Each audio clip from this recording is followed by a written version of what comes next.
Hi guys, welcome to my channel Career Psychology. I am Dr. Anju Sinha, a consultant psychologist. Today I am going to take very important topic for the students as well as for all human beings, that is memory tricks. हम चीज़ों को कैसे याद रखते हैं, हमारे mind में चीज़ें कैसे स्टोर रहती हैं, इसी के बारे में हम आज आपको डिटेल में साइंटिफिकली इंफॉर्मेशन देंगे। प्लीज़ वीडियो के हर टिप्स को और इन्फॉर्मेशन को फॉलो करने की कोशिश कीजिएगा। बहुत सारे कैंडिडेट्स कॉम्पिटिटिव एग्जामिनेशन के लिए as well as academics regular studies के लिए एग्ज़ामिनेशन की प्रिपरेशन करते हैं। क्या रीज़न है कि उन्हें चीज़ें लंबे समय तक याद नहीं रहती और वो बहुत जल्दी सब बातों को या लर्न की हुई चीज़ों को भूल जाते हैं? क्या आपने कभी इस पे ध्यान दिया है? फ़र्क इतना होता है कि उनके याद करने की जो स्ट्रेटजी होती है वो डिफरेंट होती है, इसी वजह से वो चीज़ों को भूल जाते हैं। अगर हम चीज़ों को अपनी डेली लाइफ से एसोसिएट करके देखें तो हम शायद इन चीज़ों को इतनी जल्दी नहीं भूल पाएंगे। गाइस, आपको याद होगा BBC वन का एक सीरियल आता था, शेरलॉक होम्स। शेरलॉक होम्स में शेरलॉक एक जासूस रहता है जो अपने साथ घटित हुई जितनी भी घटनाएं हैं उन सबको कॉरिलेट करके अपनी डेली लाइफ से अपने माइंड में स्टोर कर लेता था। इसे माइंड पैलेस टेक्निक के नाम से जाना जाता है। ये टेक्निक हम सभी के पास होती है क्योंकि हमारी माइंड में, हमारे दिमाग में किसी भी चीज़ को स्टोर करने की यूनिक अनलिमिटेड कैपेसिटी होती है। अगर हम इस टेक्निक को फॉलो करते हैं तो हम चीज़ों को बहुत लंबे समय तक याद रख सकते हैं। आइए मैं कुछ टिप्स आपको बताती हूँ जो कि आप फॉलो करके साइंटिफिकली बहुत देर तक माइंड में अपने इंफॉर्मेशन को स्टोर रख सकते हैं। First thing is confidence. Shiv Khera ने अपनी बुक यू कैन विन में लिखा है कि जब हम किसी चीज़ के लिए ठान लेते हैं तो 85% हमारा प्रिपरेशन उसी समय हो जाता है। सिर्फ 15% रह जाता है जब हमें उसके लिए मेहनत करनी पड़ती है या फिर उसके लिए हमें अलग से एफर्ट देना होता है। क्यों ऐसा होता है? क्योंकि जब हम पॉजिटिव एफर्मेशंस अपने दिमाग को देते हैं कि मैं बहुत अच्छी तरह से याद कर सकता हूँ, मैं अपनी प्रिपरेशन बेस्ट कर सकता हूँ, परफॉर्मेंस अच्छा कर सकता हूँ, ये चीज़ बार बार अपने दिमाग में जब मैं के साथ ये चीज़ रिमाइंड होती है तो हमारी ये इन्फॉर्मेशन हमारे दिमाग में परमानेंटली बैठ जाती है और जो एफर्मेशंस हम भेजते हैं वो होने लगता है। It's true, exactly. Second important चीज़ है रिवीजन। दोहराने से चीज़ें हमारे दिमाग में बिल्कुल परमानेंट हो जाती हैं, क्योंकि कोई भी चीज़ अगर हम याद आज करते हैं, अगर हमने उसका रिवीजन नहीं किया, हो सकता है कल वो 50% याद रहें, ऐसा भी हो सकता है कि केवल 20% ही वो रिकॉल हो पाएँ। आज मैं कुछ इंपॉर्टेंट चीज़ें आपको बता रही हूँ कि हमारी मेमोरी का कैसे वर्क करती है, मेमोरी की स्ट्रेटजी क्या है। हमारी मेमोरी के 3 पार्ट्स होते हैं, sensory memory, short term memory and third is long term memory. Sensory memory में चीज़ें इमेजेस के रूप में होती हैं, जैसे हम टीवी देखते हैं या फिर मोबाइल पे तो चीज़ें आती जाती रहती हैं जिसकी कैपेसिटी फ्रैक्शन ऑफ सेकंड में होती है। शॉर्ट टर्म मेमोरी की चीज़ें जो हैं वो कुछ सेकंड के लिए स्टोर रहती हैं और अगर वो रिवाइज हुई तब तो ठीक है, वो लॉन्ग टर्म में ट्रांसफ़र होती हैं। जैसे मोबाइल नंबर, मैंने अपना मोबाइल नंबर बताया, अगर आपने उसे रिवाइज नहीं किया तो आप तुरंत भूल जाएंगे। लॉन्ग टर्म मेमोरी की क्वालिटी यह है कि शॉर्ट टर्म में याद की हुई चीज़ों का जब प्रॉपर रिवीजन होता है तो वो लॉन्ग टर्म मेमोरी में ट्रांसफ़र हो जाती हैं। तो इस तरह से हमारी मेमोरी में बहुत सारी चीज़ें जो हैं वो ट्रांसफ़र होती रहती हैं। आपने आज कुछ पढ़ा, उसको 24 घंटे के अंदर आप रिवाइज कर लीजिए, after 7 days and within 13 days अगर उस मैटर को आप फिर से रिवाइज कर लेते हैं, यानी 24 hours, 7 days and after 30 days, तो फिर वो चीज़ें आपके दिमाग में परमानेंटली स्टोर हो जाती हैं। Third thing is association. इस ट्रिक से हम चीज़ों को अपनी डेली लाइफ से एसोसिएट करके याद कर सकते हैं। हमारे दिमाग में जो पास्ट में मौजूद चीज़ें हैं उनके साथ हम न्यू इन्फॉर्मेशन को एसोसिएट कर लेते हैं, कोरिलेट कर लेते हैं। इसको निमोनिक्स टेक्निक के नाम से भी जाना जाता है, यानी स्मृति सहायक।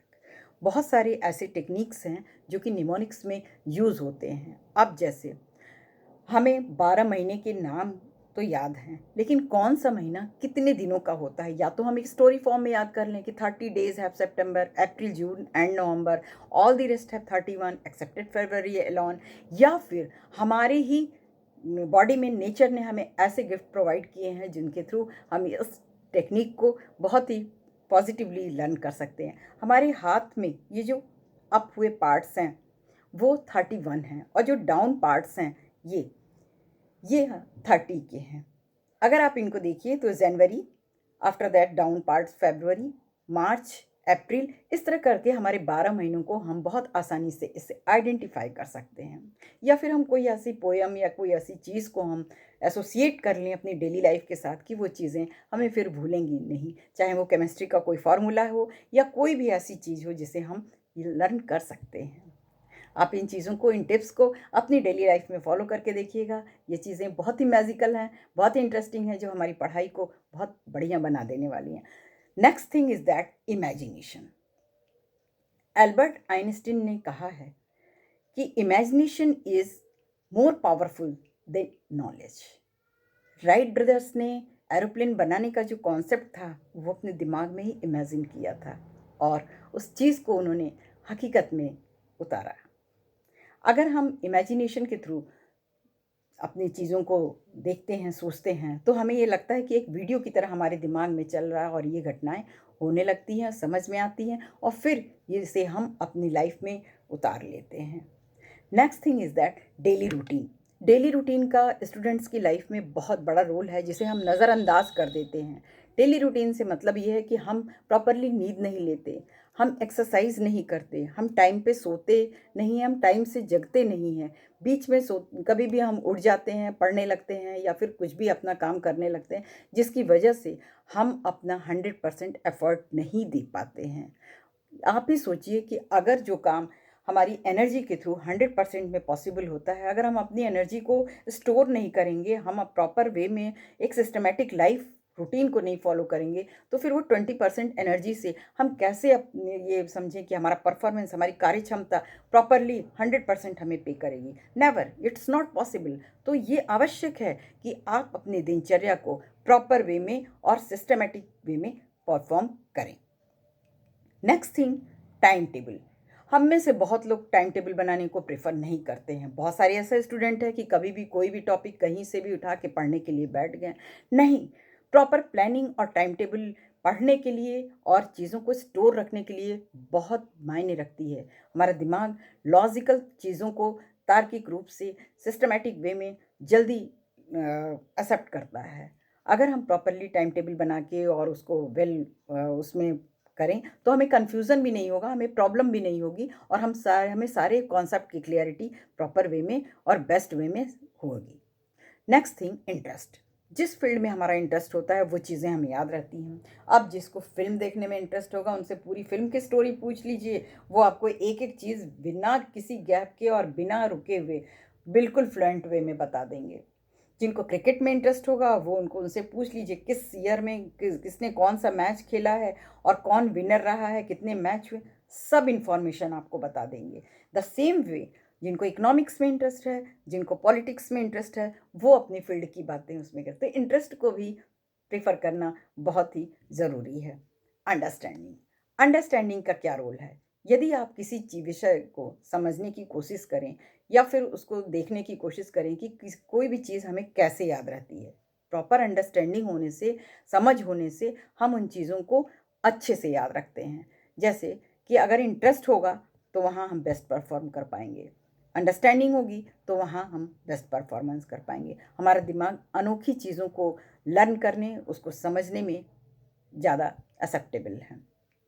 पढ़ाई में लगन होना आवश्यक है, और अगर लगन होगा तभी हम उस चीज़ को कर पाएंगे। आपने टॉमस एल्वा एडिसन का नाम सुना होगा। टॉमस एल्वा एडिसन को स्कूल में प्राइमरी समय में निकाल दिया गया था। उनकी स्कूली एजुकेशन फुलफिल नहीं हो पाई थी क्योंकि वो एक से एक बेवकूफ़ी भरी हरकतें करते थे।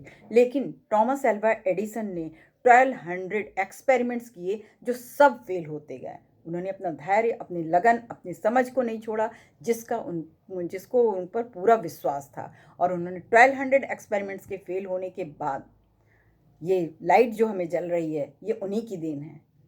तो अंडरस्टैंडिंग होना, लगन होना बहुत ही ज़रूरी है किसी भी काम के लिए।